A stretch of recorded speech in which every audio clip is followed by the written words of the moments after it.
Maju. Kalau berani maju. Oke. Tenggur.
Bismillahirrahmanirrahim.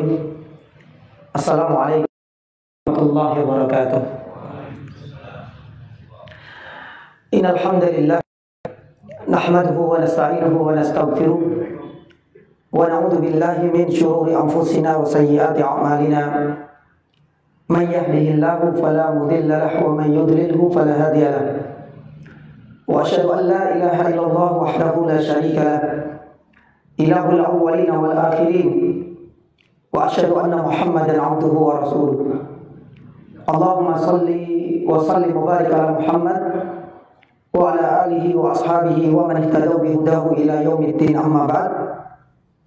Allahumma inna khayra ma fi hadhihi al-lailah wa khayra ma ba'daha wa na'udzu bika min hadhihi al-lailah wa syarri ma ba'daha. Jemaah dirahmati Allah Subhanahu wa taala, alhamdulillah sore hari ini Allah Subhanahu wa taala pertemukan kita di tempat yang mulia ini dalam momentum yang indah yang berbeda dengan hari-hari sebelumnya. Insya Allah hari ini akan menjadi saksi bagaimana kita sebagai untuk selalu menampakkan keceriaan, memperlihatkan kebahagiaan dengan datangnya bulan Ramadan. Apalagi Rasulullah Shallallahu Alaihi Wasallam pernah mengungkapkan bahwasanya detik-detik kita menjelang saatnya kita berbuka itu adalah momentum yang sangat ditunggu oleh orang-orang yang beriman dan tentunya orang-orang yang berpuasa. Rasulullah Shallallahu Alaihi Wasallam pernah bersabda, "Lisa'im farhatan." Ada kebahagiaan yang itu tidak bisa dibandingkan dengan kebahagiaan, keceriaan, dan kesenangan apapun bagi orang yang berpuasa. Rasulullah SAW menjelaskan yang pertama adalah farhatan inda liqa'i rabbih. Para ulama mengatakan, ada yang mengatakan ini adalah kesempatan tatkala Allah Subhanahu wa taala mempertemukan dengannya di saat ajal dicabut oleh malaikat. Adapun yang kedua, kegembiraan itu akan nampak ketika kita berbuka dan mengakhiri puasa sehari penuh. Maka oleh karena itu, jemaah yang dirahmati Allah Subhanahu wa taala, janganlah kita merasa berkecil hati atau kecewa, tapi tentunya nanti kita akan sampaikan ada satu hal yang kita jadikan sebagai bentuk evaluasi guna untuk menghadapi hari kedua dan hari berikutnya hingga nanti kita di penghujung bulan Ramadan. Janganlah kita berkecil hati dengan lewatnya satu hari ini, karena satu hari yang sudah kita lalui bersama mulai dari tadi malam, kita melihat bagaimana gemuruh manusia berbondong-bondong menyesaki rumah-rumah Allah Subhanahu wa taala. Dan tadi malam yang juga sudah diingatkan oleh takmir, mudah-mudahan sesaknya dan berjubelnya manusia ini juga bisa bertahan hingga di penghujung bulan Ramadan. Itu adalah harapan kita. Poin yang kedua yang saya inginkan di sini adalah tekad dan kemauan yang tinggi menghilangkan kepingan demi kepingan, kejahilan dan kedunguan yang ada pada diri kita itu jangan sampai juga surut dengan berlalunya bulan Ramadan hingga nanti ajal menjemput kita semua. Allah Subhanahu wa taala berkaitan dengan bulan Ramadan ini tidak bisa dipisahkan dengan thalabul ilm. Karena menuntut ilmu lainnya kita berkumpul hari ini adalah sebuah kewajiban yang tidak berlepas diri dan tidak akan jauh dari kaum muslimin hingga ajal menjemput kita semua. Maka dengan kata lain, Rasul sallallahu alaihi wasallam talabul ilmi fardhatun ala kulli muslim, ini akan berlaku hingga penghujung usia kita. Maka oleh karena itu jamaah dirahmati Allah Subhanahu wa taala, setiap kali kita berada di bulan Ramadan, kerap kali mendengar atau membaca atau menyimak sebuah riwayat bahwasanya bulan Ramadan ini adalah kesempatan kita berlepas diri dari majelis ilmu. Bulan Ramadan ini adalah momentum bagi seorang mukmin untuk bercerai dengan talabul ilm. Kemudian muncul yang juga beberapa riwayat-riwayat sebagai pemuatnya. Salah satunya dari Imam Malik rahimahullah ta'ala yang menutup majelis ilmunya. Sejatinya para ulama untuk menganalisa tentu dari sisi kajian kritik sanad, ternyata riwayat ini bermasalah. Karena sejatinya majelis ilmu itu tidak akan lepas selama nyawa dikandung oleh badan kita dan selama kita masih dianggap sehat dan berakal. Maka kewajiban untuk menuntut ilmu itu tidak akan lepas dari diri kita. Itu adalah bantahan yang pertama. Dan bantahan yang kedua, kita tahu para ulama ilmu hadis sudah mencoba untuk menganalisa. Ternyata setelah dicek dan dicek, salah satu di antara perawinya ini ada yang bermasalah. Maka riwayat ini tidak bisa dijadikan sebagai acuan.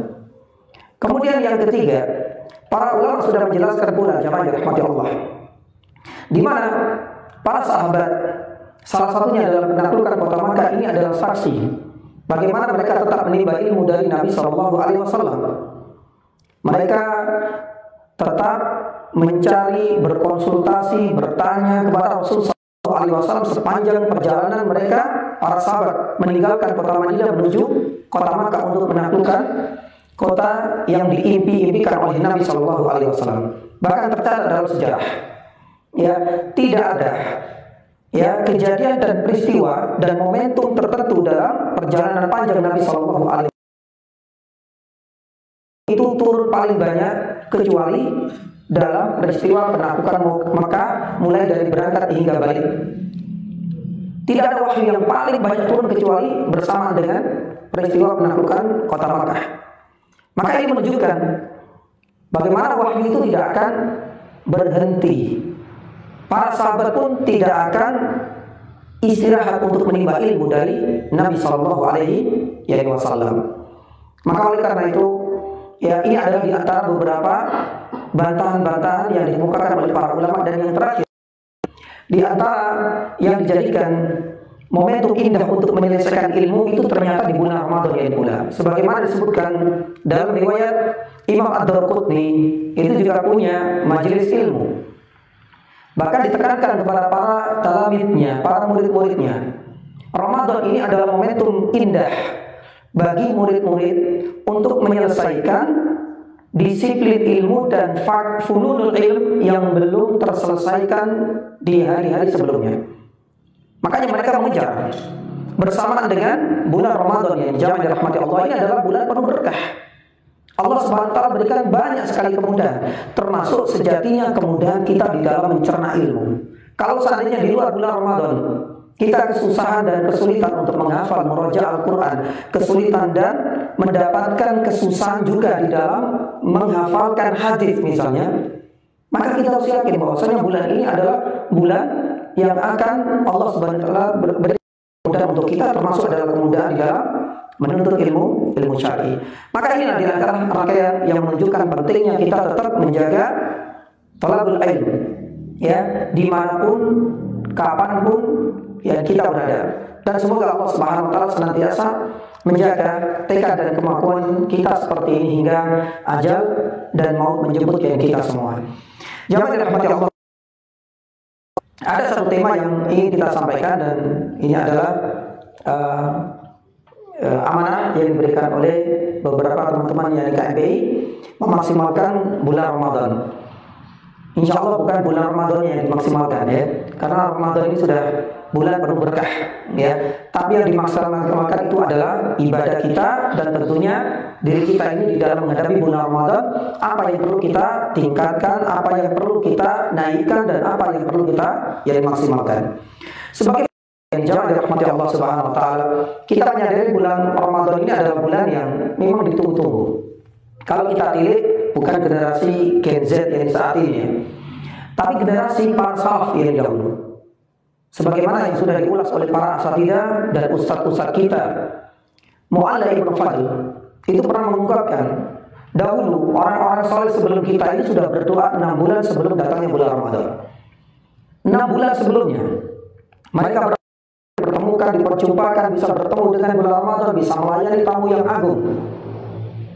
Coba kita bandingkan dengan rukun Islam yang lain. Apakah ada di antara para salaf yang punya harapan setinggi langit yang diungkapkan dalam bentuk doa-doa dan permohonan kepada Allah Subhanahu wa taala jauh-jauh hari?